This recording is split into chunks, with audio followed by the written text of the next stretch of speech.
اعوذ باللہ من الشیطان الرجیم بسم اللہ الرحمن الرحیم۔ حاضرین گرامی قدر، خدا سے زندہ تعلق کی اساسات قرآن مجید میں کیا بیان ہوئی ہیں اور قرآن مجید کس طریقے سے ایک ربانی انسان کے اوصاف کو بیان کرتا ہے، اس حوالے سے آج ہمارا چوتھا لیکچر ہے اور یہ اس سیریز کا آخری لیکچر ہے۔ آج جس وصف کو ہم پڑھیں گے وہ صبر کا وصف ہے۔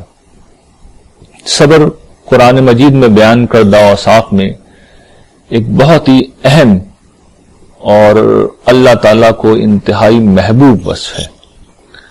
کئی مقامات پر قرآن مجید میں جنت کو صبر کا بدلہ بتایا گیا ہے۔ اس سے صبر کی اہمیت کا اندازہ کیا جا سکتا ہے کہ جب اللہ تعالیٰ نے اعمال میں سے کسی عمل، رویوں میں سے کسی رویے اور اوصاف میں سے کسی وصف کا انتخاب کر کے جب جنت کو اس کا بدلہ قرار دینا چاہا ہے تو صبر کے وصف کو لیا ہے اور اس کو رکھ کے بتا دیا گیا ہے کہ یہ جنت ان کے صبر کا بدلہ ہے۔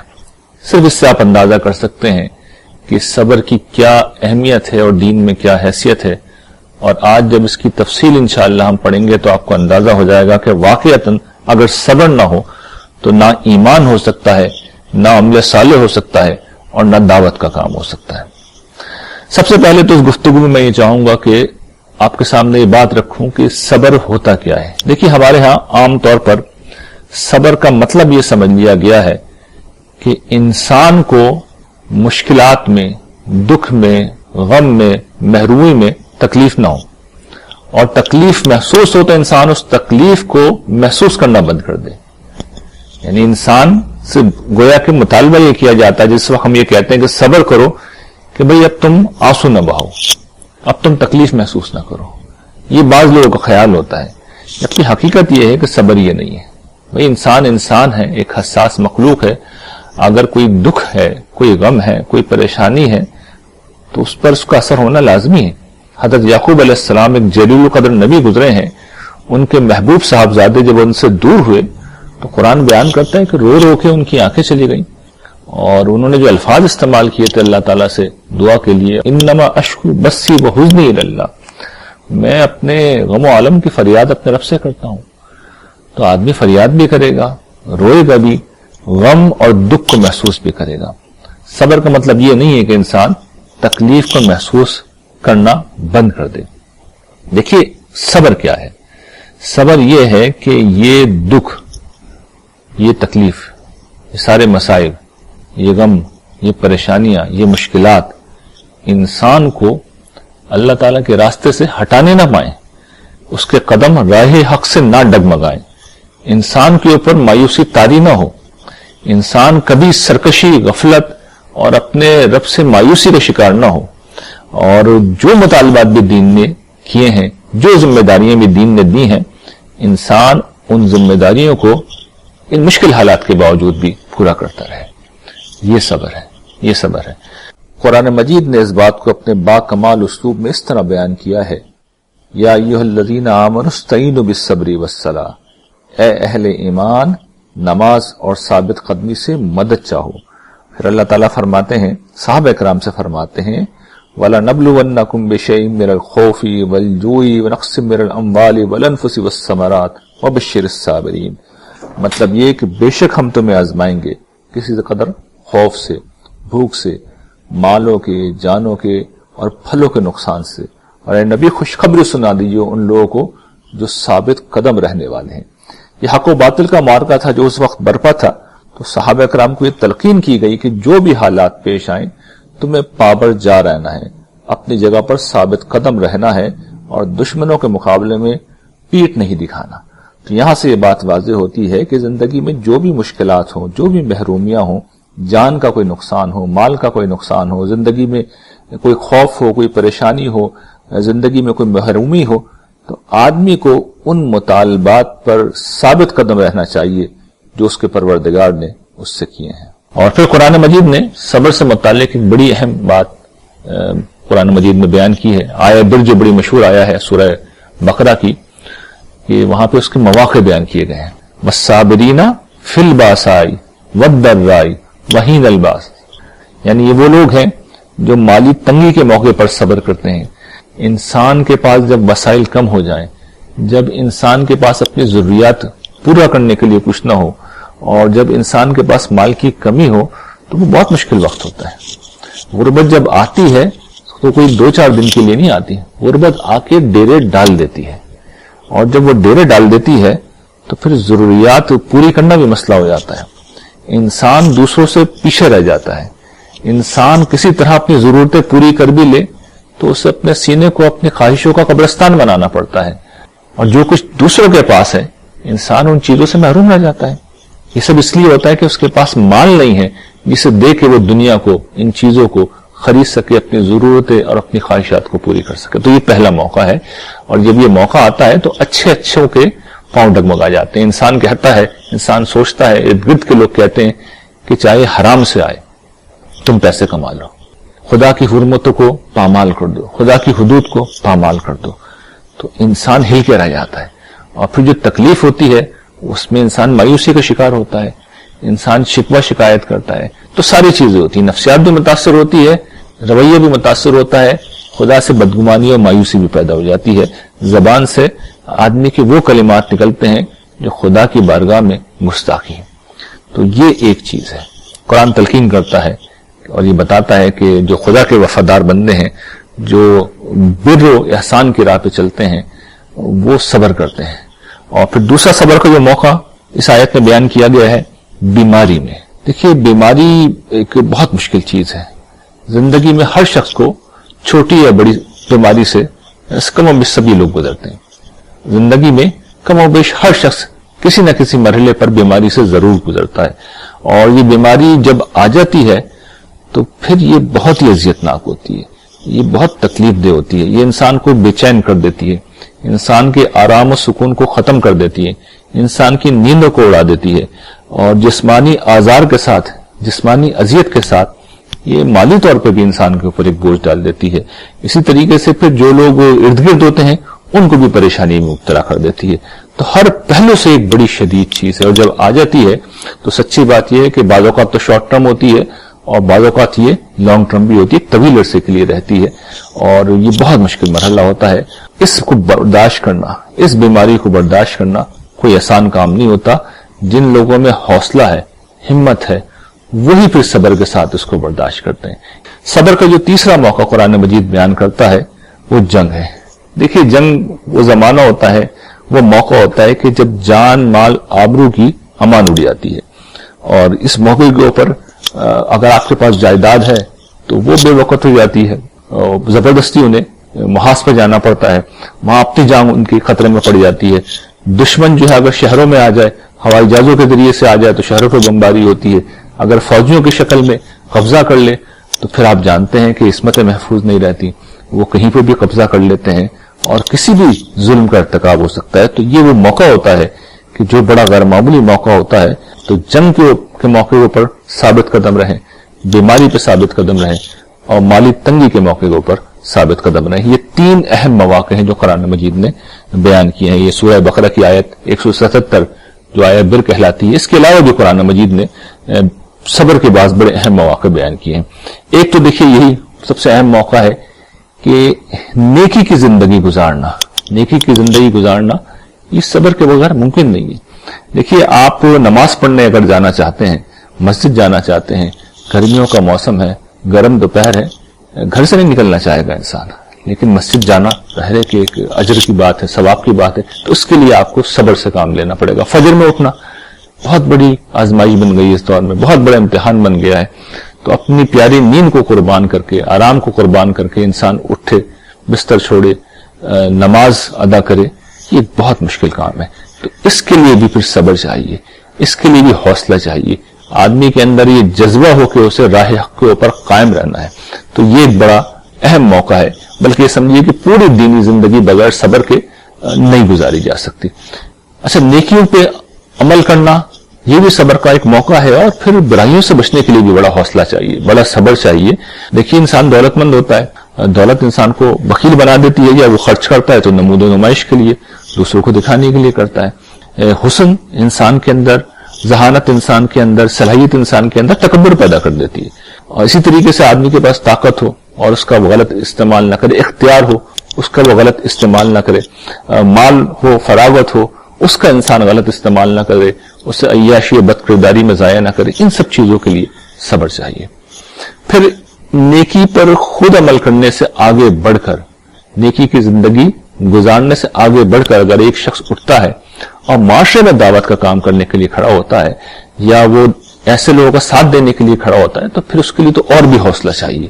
اور یہ بھی صبر کا ایک بہت بڑا موقع ہے، اس لیے کہ جب آپ صحیح بات کہتے ہیں، سچی بات کہتے ہیں، تو اس میں آپ ہمیشہ لوگوں کو خوش نہیں کر رہے ہوتے، بلکہ آپ صحیح بات بیان کرتے ہیں جو بارہا کڑوی ہوتی ہے. چنانچہ پھر مخالفت شروع ہو جاتی ہے، تنقید کا نشانہ بنایا جاتا ہے، اور پھر انسان کے ضبط کا، انسان کے حوصلے کا وہ بہت بڑا امتحان ہوتا ہے. اور اگر آدمی میں صبر نہ ہو تو پھر کبھی آدمی اس راستے پر قائم نہیں رہ سکتا. تو یہ بھی ایک بڑا اہم موقع ہے جس میں انسان کو صبر کرنا چاہیے. پھر ایک اور چیز جو صبر کے حوالے سے قرآن مجید میں بیان کی گئی ہے، وہ یہ کہ دیکھیے، ہم جن لوگوں میں رہتے ہیں، جن میں زندگی گزارتے ہیں، جن تعلقات کو ہم نبھاتے ہیں، وہاں لوگوں کی طرف سے ہمیں مختلف قسم کی تکلیفیں ملتی ہیں، ایذا ہے جو ہمیں دی جاتی ہے. لوگ اپنی باتوں سے دل دکھا دیتے ہیں، لوگ اپنے رویے سے بعض اوقات توہین کر دیتے ہیں، لوگ ایسا طرز عمل اختیار کرتے ہیں جو تکلیف دہ ہوتا ہے. تو یہ جو تعلق کے لوگ ہیں، یہ جو پڑوسی ہیں، یہ جو رشتہ دار ہیں، معاشرے کے عام لوگ ہیں، ان سب کی طرف سے ایسی چیزیں سامنے آتی ہیں کہ آدمی اگر حوصلہ نہ ہو اور برداشت کرنے کا جذبہ نہ ہو، انسان میں صبر کرنے کا داعیہ نہ ہو، تو آدمی رد عمل کا شکار ہوتا ہے. آدمی پھر اینٹ کا جواب پتھر سے دیتا ہے، پھر وہ بھی اخلاقی حدود کو پامال کرتا ہے، اور اس کے بعد پھر وہ اپنے گویا کے جو منصب ہے، ایک مسلمان کا منصب ہے، اس کا تقاضے نہیں نبھا پاتا، نیکی کی راہ پہ نہیں چل سکتا، بلکہ وہ ظلم کے جواب میں پھر زیادہ بڑا ظلم کر دے گا.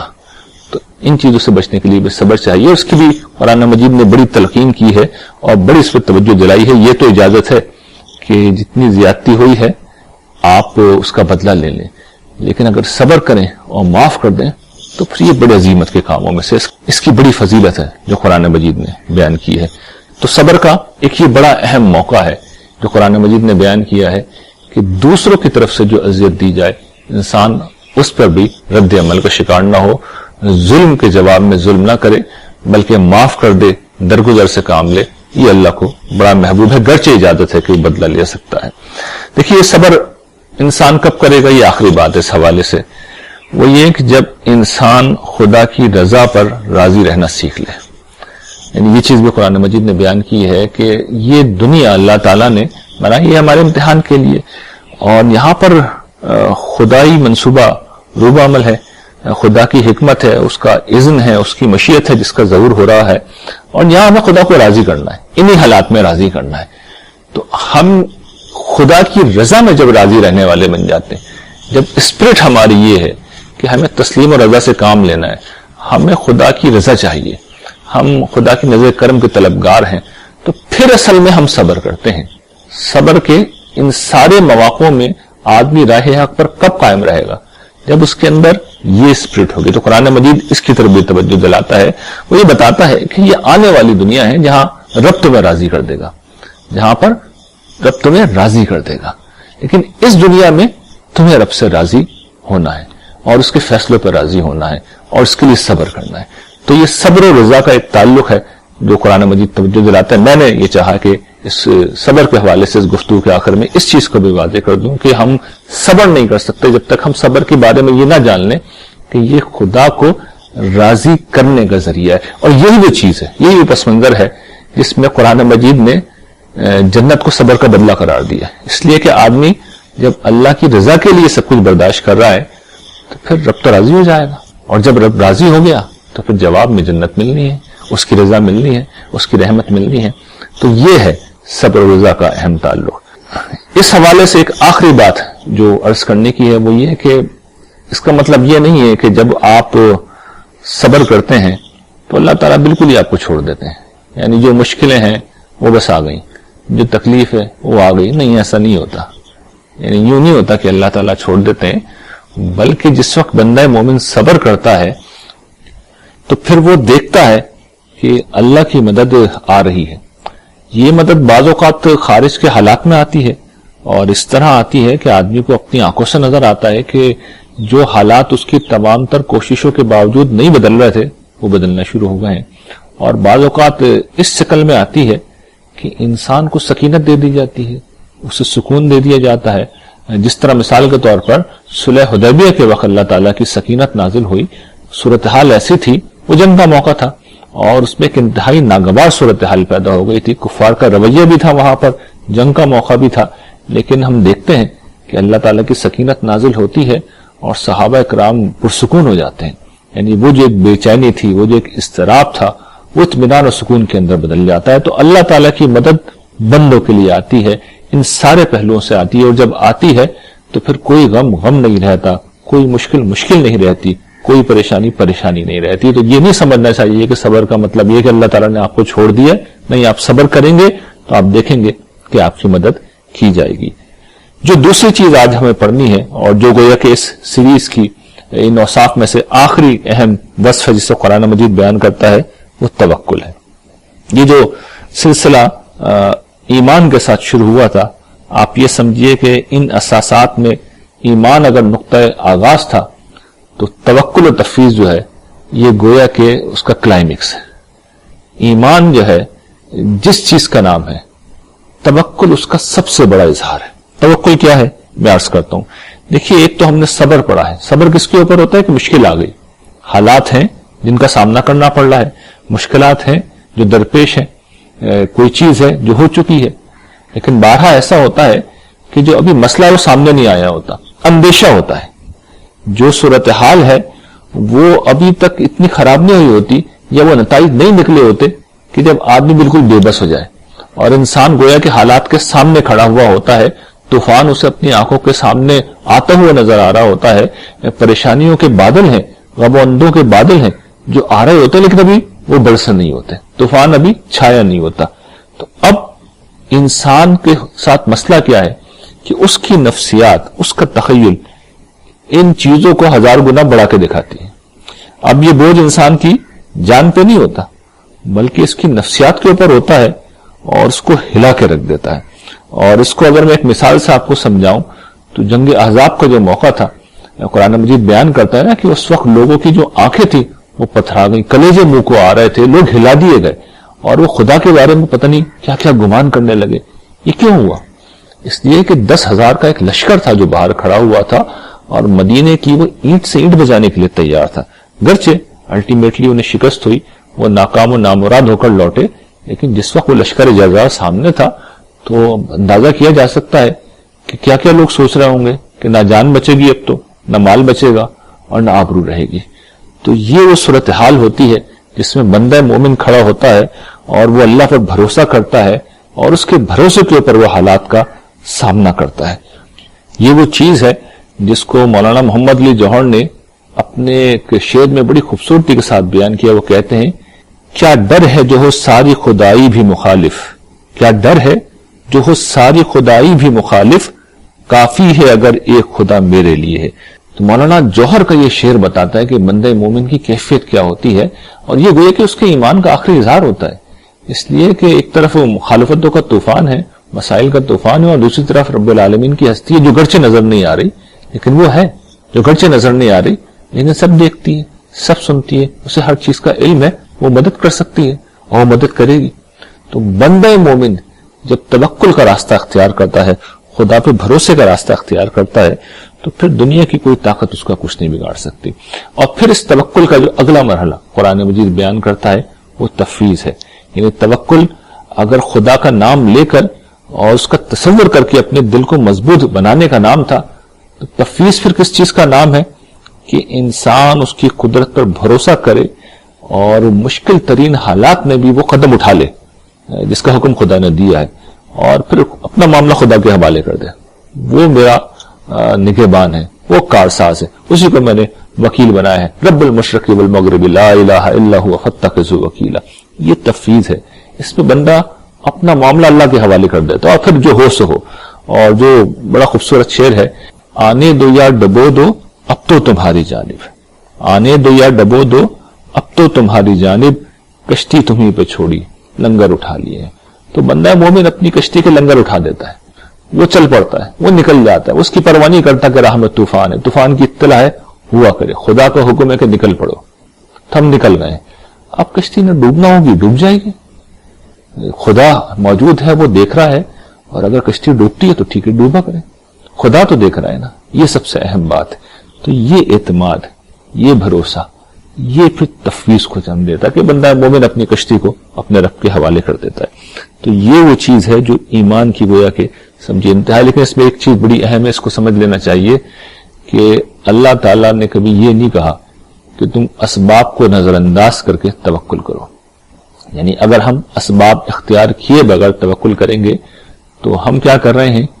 پھر ہم جو حضرت عیسیٰ نے بیان کی تھی نا، حضرت عیسیٰ نے یہ بات بیان کی تھی کہ یہ دنیا اس لیے نہیں بنائی گئی کہ تم خدا کا امتحان لو، یہ دنیا اس لیے بنائی گئی ہے کہ خدا ہمارا امتحان لے۔ تو شیطان ان کے پاس آیا تھا اور یہ کہا تھا کہ پہاڑی سے چھلانگ لگا دو، خدا تمہیں بچا لے گا، تم خدا کے بندے ہو، پیغمبر ہو، بچا لے گا تمہیں۔ تو انہوں نے جواب دیا تھا کہ یہ دنیا ہمارے امتحان کے لیے بنائی گئی ہے، اس لیے نہیں بنائی گئی کہ ہم خدا کو آزمائیں۔ وہ بے شک بچا سکتا ہے، پہاڑ سے چھلانگ لگانے والے کو وہ بچا سکتا ہے، لیکن یہ دنیا اس اصول پہ نہیں بنائی اس نے، جو پہاڑ سے چھلانگ لگائے گا وہ مرے گا، وہ مرے گا۔ تو یہ دنیا اس لیے نہیں بنائی گئی ہے، یہ اس لیے بنائی گئی ہے کہ ہم اسباب اختیار کریں۔ پہاڑ سے طریقے سے اتریں گے، پہاڑ سے اترنا ہے نا، تو اسباب اختیار کریں گے، چھلانگ نہیں لگائیں گے۔ تو یہ سمجھ لینا چاہیے کہ توکل، جو حقیقی توکل ہے، وہ یہ نہیں ہوتا کہ آپ اسباب کو نظر انداز کریں، اسباب کو ہمیں اختیار کرنا ہوگا۔ اور پھر آخری بات جو اس حوالے سے سمجھ لینی چاہیے کہ جس طرح تقوی میں نے عرض کیا تھا کہ وہاں پر خشیت تھی، رہبت تھی، وہاں پہ اخبات تھا، یعنی یہ خدا کے حضور لرز ہوتا ہے انسان اس کی عظمت کے احساس سے، انسان کے قلب کے اوپر ایک روب طاری ہو جاتا ہے، وہ ہر سم سے کٹ کے خدا کے سامنے جھک جاتا ہے۔ یہ سب احساسات جمع ہوں تو پھر تقوی جنم لیتا ہے۔ تو توکل اور تفویض بھی کہیں سے آتے ہیں، وہ تین چیزیں جہاں سے آتے ہیں، قرآن نے ان کو بھی بیان کیا۔ ایک ہے رجا، امید، دوسری ہے طمع، اور تیسری ہے رغبت۔ یہ تینوں چیزیں جمع ہوتی ہیں تب آدمی توکل کرتا ہے۔ امید سب سے پہلے، جسے رجا کہتے ہیں، کہ ہمیں اللہ سے امید ہے، وہ آئے گا، وہ اکیلا نہیں چھوڑے گا۔ تو آدمی کو خدا کی ہستی سے امید ہوتی ہے، اور یہ امید کوئی ایسی امید نہیں ہوتی، یہ آسمان و زمین کے مالک سے امید ہوتی ہے جو سب دیکھ رہا ہے، سب جانتا ہے۔ تو جب اس سے امید باندھی جاتی ہے تو پھر وہ نبھاتا ہے، وہ بڑا نبھانے والا ہے۔ پھر طمع ہوتا ہے۔ طمع کیا چیز ہے؟ جو پانا ہے خدا سے پانا ہے، اور وہ سب کچھ دے سکتا ہے، اس کے پاس دینے کے لیے سب کچھ ہے۔ تو اس سے جب ہم مانگ رہے ہیں، جب اس کی طرف ہم متوجہ ہیں، تو فرض کیجئے کوئی نقصان ہو گیا، پورا کر دے گا، وہ کوئی کمی رہ گئی پورا کر دے گا، کوئی مسئلہ ہوا ٹھیک کر دے گا اسے۔ تو خدا ہر چیز کا ازالہ کر سکتا ہے۔ تو یہ انسان کی طمع ہوتی ہے، یہ خدا کی طرف اس کا رخ ہوتا ہے، ہاتھ خدا کے سامنے پھیلے ہوئے ہوتے ہیں، اور وہ حالات سے بے نیاز ہوتا ہے۔ اور پھر آخری چیز ہوتی ہے رغبت، اسی کی آخرت کے وہ طلبگار ہوتا ہے، اسی کی جنت کا وہ حریص ہوتا ہے، اور اسی کی رغبت رکھتا ہے۔ فرض کیجئے کہ یہاں کچھ نہیں ہوا، تو وہ دن تو آ رہا ہے جہاں فردوس بری میں سب کچھ دے دیا جائے گا، ہر دکھ، ہر غم، ہر محرومی، ہر پچھتاوے، ہر چیز کی تلافی کر دی جائے گی۔ تو پھر وہ تو ہے ہی۔ تو یہ تینوں چیزیں جب ملتی ہیں، جب امید آتی ہے، جب طمع ہوتا ہے، اور جب رغبت ہوتی ہے، اور تینوں خدا سے ہوتی ہیں، تو پھر توکل جنم لیتا ہے، پھر تفویض پیدا ہوتی ہے، اور پھر بندہ مومن عام بندہ نہیں رہتا، وہ خاص بندہ ہو جاتا ہے، اور گویا کہ پھر وہ جو ایمان کا سفر شروع ہوا تھا وہ اپنے کمال پہ پہنچتا ہے۔ تو یہ وہ چیزیں تھیں جو ہم نے اس سیریز میں آپ کے سامنے رکھی ہیں، ان اساسات کے ساتھ، جیسے کہ میں نے اس سیریز کے پہلے لیکچر میں عرض کیا تھا کہ عبادات کی بھی ایک اسپرٹ ہے، ان کی بھی ایک حقیقت ہے، ان کی بھی ایک روح ہے، جس کو سمجھنا ہے۔ اس کے بغیر خدا سے زندہ تعلق قائم نہیں ہو سکتا، اس کے بغیر ایک روحانی انسان، جو قرآن کی اصطلاح میں ربانی انسان ہے، وجود میں نہیں آ سکتا۔ لیکن وہ لیکچر چونکہ آلریڈی موجود ہے، تو اس کے ساتھ ہی انشاءاللہ یہ سلسلہ تو پورا ہوتا ہے۔ وہ ایک لیکچر انشاءاللہ آپ سن لیں گے، تو ان چیزوں کو جب آپ ان 5 لیکچرز کو مجموعی طور پہ سن لیں گے تو آپ کو یہ پوری طرح سمجھ میں آ جائے گا کہ وہ کس قسم کا ربانی انسان ہے جو اللہ تعالیٰ چاہتے ہیں۔ یعنی وہ ایک ہم نے جو پڑھا تھا قرآن کا مطلوب انسان، وہ ایک اخلاقی انسان تھا، یہ قرآن کا ربانی انسان ہے، خدا پرست انسان ہے، خدا سے پوری طرح متعلق رہنے والا انسان ہے۔ اور یہ یقین کیجئے کہ یہ صفات اگر آپ نے اختیار کر لی، ان کو اختیار کرنے کی کوشش کی، تو قیامت کے دن آپ دیکھیں گے کہ آپ کے درجات اتنے زیادہ ہوں گے کہ اس کا کوئی تصور نہیں، اس لیے کہ یہ چیزیں اللہ تعالیٰ نے خود بتائی ہیں، اور اس میں نہ کوئی چیز کم کرنی ہے نہ زیادہ کرنی ہے. اس لیے کہ قرآن مجید کا معاملہ یہ ہوتا ہے جو اس نے بتا دیا وہ حرف آخر ہے، خدا کے تعلق کے حوالے سے جو اس نے کہہ دیا وہ حرف آخر ہے. تو ان چیزوں کو مجھے اختیار کرنا ہے، آپ کو اختیار کرنا ہے. انشاءاللہ اس کے بعد ہماری دنیا بھی بدلے گی اور آخرت بھی بدلے گی. میں پھر دہرا رہا ہوں، آخرت ہی نہیں بدلے گی، دنیا بھی بدلے گی. دنیا کے سارے مسائل بھی اسی رویے کو اختیار کرنے کے بعد ٹھیک ہوں گے. وآخر دعوانا ان الحمد للہ رب العالمین.